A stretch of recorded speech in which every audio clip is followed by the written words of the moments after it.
Good afternoon, Trinidad and Tobago. I'm Karen Cozier Phillips. The news is live at noon. Topping the news at this time, last evening, the Law Association of Trinidad and Tobago hosted its first public consultation as the judiciary moves to select new judges to join the bench.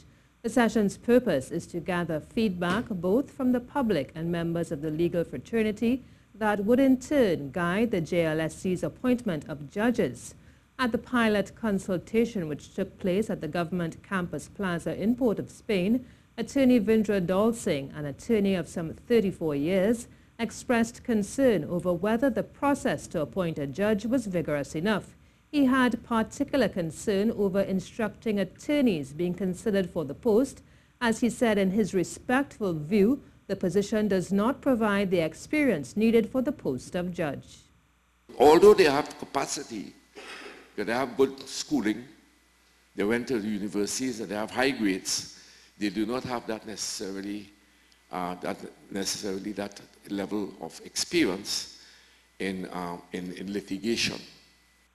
Another concern coming out of the consultation was the salaries of judges and whether it was sufficient compared to lucrative business of private practice.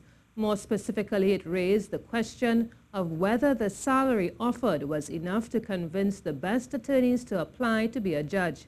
But panel member Justice Desiree Bernard outlined there is a far greater privilege attached to being a judge than merely money.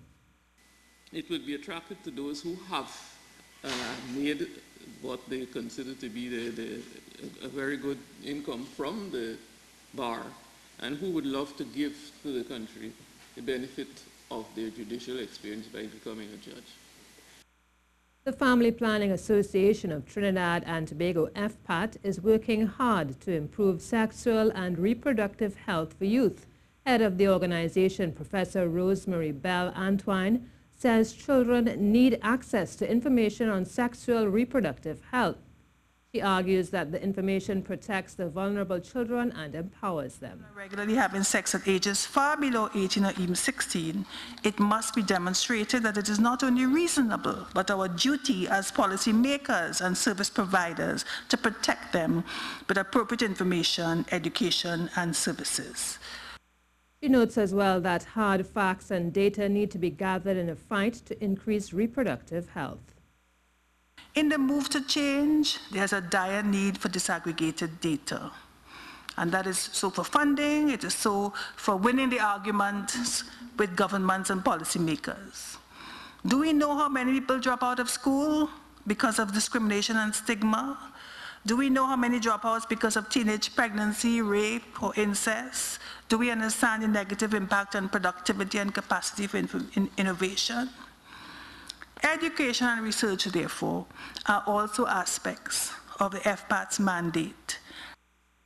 The FPAT president says that as the legal and policy framework is being addressed across different platforms, her organization is bringing training which will improve understanding of the various problems. Professor Antoine says already they have had workshops with private schools and youth organizations and are only now awaiting government school input as they organize a curriculum and plan to move forward in 2018. Funding is a challenge, she says, which FPAT has taken on in order to achieve a sustainable flow of financial support for bettering sexual and reproductive health in the Caribbean. To some crime news now, police are investigating 2 homicides which occurred overnight. In the first incident, 25-year-old Nishad Radi was at his Cameron Road, Balmain, Couva home when armed bandits stormed his abode at around 2 a.m. Radi was fatally shot when he challenged the men. He was pronounced dead at hospital. Later this morning, police were alerted to a murder in Laventille. According to reports, 41-year-old Marlon John was at his Buller Trace Laventille home when intruders stormed the place at around 6 o'clock. He was shot several times at close range. He was pronounced dead at the scene. This is the CNews Live report at noon. Remember, you can keep up to date with all the latest news on our website at ctvtt.com, or you can check out our Facebook and Twitter pages at CNews Live.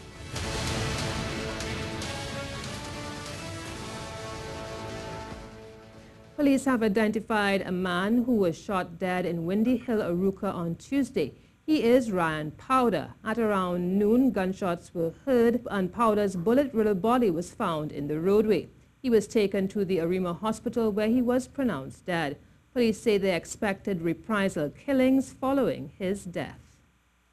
Further news now, the Joint Select Committee JSC was concerned that reports from the NLCB to the Minister of Finance and the Parliament have not been submitted since 2012.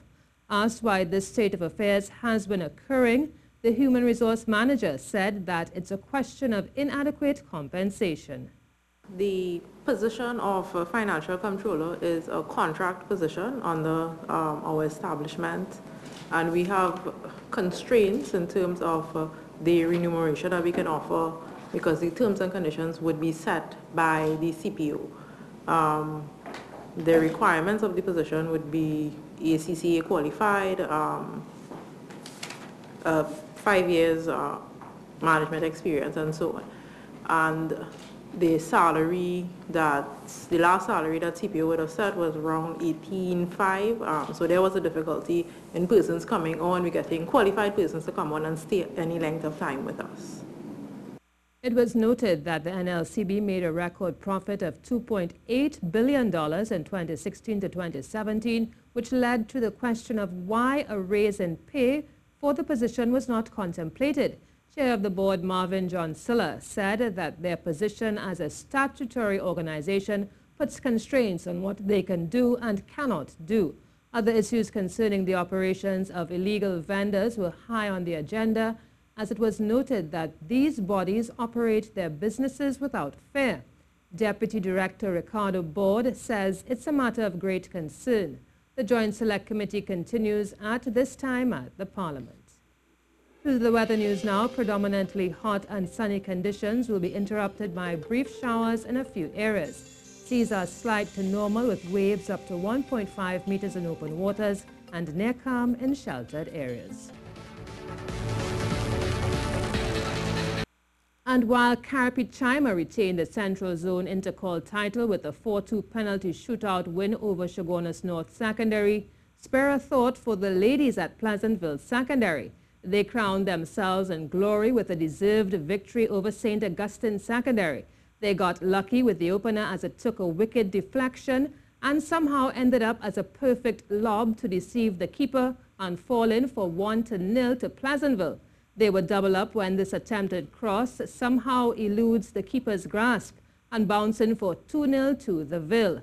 St. Augustine pulled one back near the end, but it wasn't enough, as Pleasantville were the ones celebrating the Big Five title, and they have the trophy to prove it as well following their 2-1 victory over the Green Machine. And that's the CNews Report at noon. I'm Karen Kosier-Phillip. Remember, for up-to-date and breaking news throughout the day, you can visit the CNews website at ctvtt.com. Do have a good afternoon.